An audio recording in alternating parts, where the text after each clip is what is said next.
My name is Owen Symes, and welcome to the Copagandists, a podcast about cop shows and the people who make them. Our focus is police procedurals. Our entry point into this vast expanse of content is the executive producer, and our aim is to present the history of these shows and the people behind them so that we as TV viewers can better understand how our media is created, what it's trying to tell us, and how it might be affecting the world around us. I've been researching cop shows for several years at this point, spurred to do so by, surprise, the George Floyd protests and the absolutely brutal police violence on display across the country. As a middle class white guy, I was struck by how different the police acted in the real world when compared to the shows I'd grown up watching, Law and Order and CSI chief among them. My own personal experiences with the police were negative, granted, but they were also rare and pretty low stakes. I'd presumed, since I can remember, that on average, rural cops were lazy and corrupt. City cops, okay, they were a little better. But state cops, they were generally the best of the bunch, very professional group. But seeing these police at all levels of government brutalize peaceful protesters, obstruct attempts at public transparency, and endorse Trump for president, that was pretty eye opening. Now, at the same time, I love movies.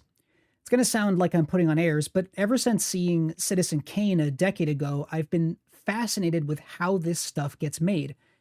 I've come to realize that any finished film or TV show, because they're just mini films, whether good or bad, takes a tremendous amount of work and organization to get done.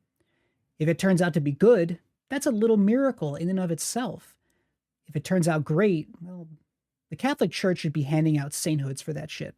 So for the past few years, I've combined my love of cinema with my desire to better understand what's come to be called propaganda in our media diet. I set out to understand who makes these shows, why they make them, how they set about making them, including if and how they work with the police, what they were trying to communicate, and whether that messaging had any real world impact. Just the small stuff.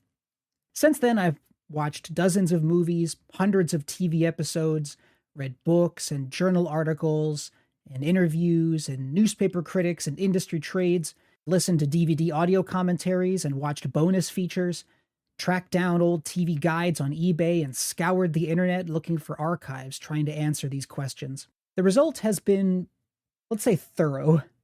In 2023, I drafted a 150,000 word book about the evolution of cop shows in US television from its beginnings until today. The problem was that I wanted to cover individual shows in far more detail than space would allow. So I split that book into two, one covering analog TV, so 1950 to the year 2000, and one covering digital, the year 2000 until basically today. I then shelved the digital half and concentrated on the period of analog TV. I also decided to organize the sections based on executive producer, basically what they now call a showrunner, as something of a through line, allowing me to winnow away this endless sea of content and instead focus on the shows produced by some of the most influential people in the business. That analog draft ballooned to 329,000 words by the end of the summer. Jesus Christ. Within this sprawling mass sat a section devoted to the TV work of famed film director Michael Mann. While his film work has received considerable scholarly attention over the years, and there are some of my favorite movies, his TV work, except for Miami Vice, has not, despite the fact that he served as executive producer, writer, even occasional director of like half a dozen cop shows between 1975 and 2002. So when I sat down to research all of the cop shows he'd worked on, I didn't have much in the way of secondary literature to draw from.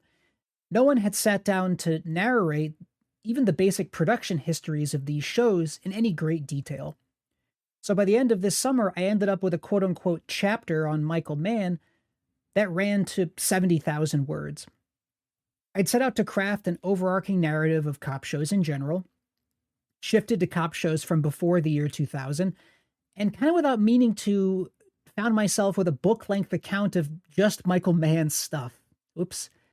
So as I continue my research, the Michael Mann draft now stands at 120,000 words and counting. I thought it would be fun and educational to share some of what I've done, what I've learned, and what I hope yet to discover. Some episodes will be about particular individuals, shows, maybe even individual episodes. I know everyone is dying to hear about the short lived and basically lost Quinn Martin show Carib, which, as everyone knows, is something of a precursor to Miami Vice a decade later. Other episodes will focus on particular aspects of my research process, since I think that's a really under-discussed aspect of history writing, and given everything around us, discussions about research, evidence, sources, about fact versus conjecture versus fabrication, that seems pretty fucking relevant. So join me weekly on The Copagandists. The next episode will be a fun one. 16 Things I Learned from Playboy. Music credit, Carl Casey at Whitebat Audio. Follow me on Instagram at Owen_Symes, Blue Sky at Owen-Symes, YouTube at Integral History, if I ever get around to posting there again, and check out my book from Zero Books, He Was Our Man in Washington, A History of the Obama Years.